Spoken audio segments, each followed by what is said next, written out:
The BJP, who has secured a good vote margin in the national capital and 48 seats with a thumping victory, has banked on the major vote share even of the Punjabi community. And in fact, joining me right now for a conversation is BJP's Rajouri Garden candidate and the MLA who has secured a good win, Manjinder Singh Sirsa. Sir, thank you very much and a lot of congratulations. At this point of time, in fact, out of the 20 assembly constituencies where the Punjabi vote bank was seen, 17 have been won by the BJP. And right now, all the deliberations are going on. Who could be the next chief minister or who could be the next CM pick by the BJP, specifically after a long gap of 27 years that has BJP waited for. How do you react to this? I do not know where this deliberation is going on. I think it's just a presumption of on media channels there is such deliberation is going on. There is no such deliberation. Our party is a very cadre-based party, but a discipline-based party. So once the observers will be appointed, and after the appointment of observer within one day, everything will be decided, and soon you will see a new government, new chief minister, and an entire cabinet.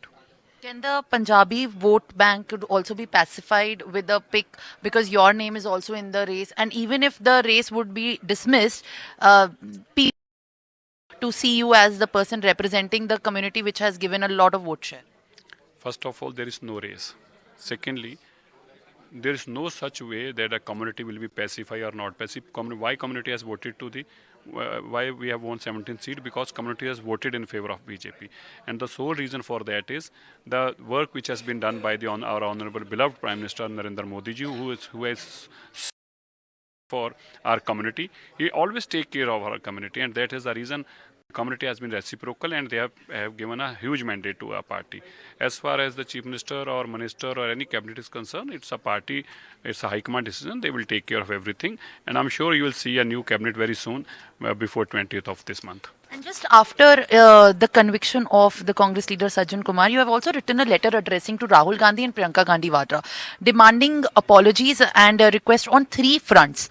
Why is that? And what is the necessity for this? The necessity is because all those people who are convicted, who against charges are framed in the court, are still this congressman.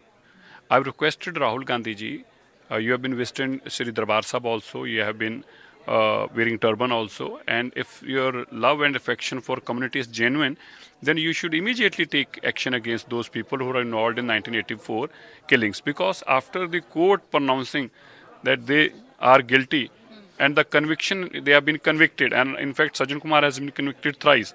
Jagdish Titor, the charge sheet is against him. So you should immediately throw them out of party. You should immediately expel them. Secondly, you should now, because they are convicted, and now you know that the congressmen are convicted, you should come apology and tender apology to the Sikh community for being a Sikh congressman involved in this killing.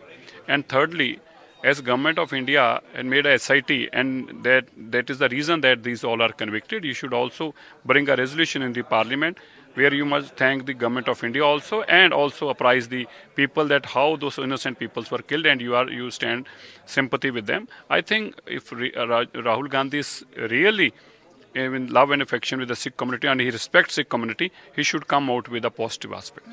There has been a controversy that has been going on soon after the results have been declared. The CMO account Twitter handle has been renamed as Kejriwal at Work, and that has also been witnessed right now, where the BJP has made allegations that this has been done by the personal party members and the people in the Aam Aadmi Party. There is no allegations. It is a proved fact. There is a word in Hindi said, "Chor chori se jaye, par hera feri se na jaye." Arvind Kejriwal ji ne the X handle, which he has now renamed on his own name, this is a property of Delhi government. As Arvind Kejriwal is living in Sheesh Mahal, that was also the property of Delhi government. As he was using the office, that was also the property of Delhi government. So same way the handle is also the property of Delhi government, because crores of rupees have been spent to buy followers, to put ad on this handle, and this handle belongs to Delhi government. This is a property of a Delhi government. And if somebody is stealing that property, if somebody is renaming that property, it's just like tomorrow Arvind Kejriwal says कि ये शीश महल तो मेरा है, मैं तो इसको अपने नाम कराऊंगा, ये ऑफिस तो मेरा है, मैं तो इसको अपने नाम कराऊंगा. नहीं, ये दिल्ली गवर्नमेंट की property, this property belongs to Delhi government and this handle belongs to Delhi government and has to be return to the Delhi government and FIR should be against registered against Arvind Kejriwal for taking away those belongings which belongs to Delhi government. So the FIR will be registered soon. I think it should be registered immediately by the Delhi police without any fail. How can somebody take away the assets and properties of Delhi government? Who is Arvind Kejriwal? He is not a king. That is, the property belongs to him. He was serving as a servant to the people of Delhi, and he cannot take away any asset of Delhi government. One thing that is at the center stage of the BJP after they have secured the win is what is the roadmap for the people of Delhi? Several initiatives and welfare schemes have already been announced. People are eagerly waiting to get those benefits, and the voters who have voted in a good majority. What is the message to all of the people who? All those commitments, all those guarantees which our Honorable Prime Minister has granted to the people of Delhi will be immediately fulfilled. First, the roadmap is that we want to give a clean drinking water immediately to the people of Delhi. We want to rebuild that all Delhi search which the roads which they have, are so dirty that nobody even believes that we are in Delhi. So the roadmap is we want to clean the air, we want to clean the Yamuna Ji, and this all things will be started immediately. Thank you very much for speaking to us. This was, in fact, BJP's MLA from the Rajouri Garden Assembly constituency in a conversation with the NewsX and how exactly Delhi's roadmap will be prepared ahead for, in fact, the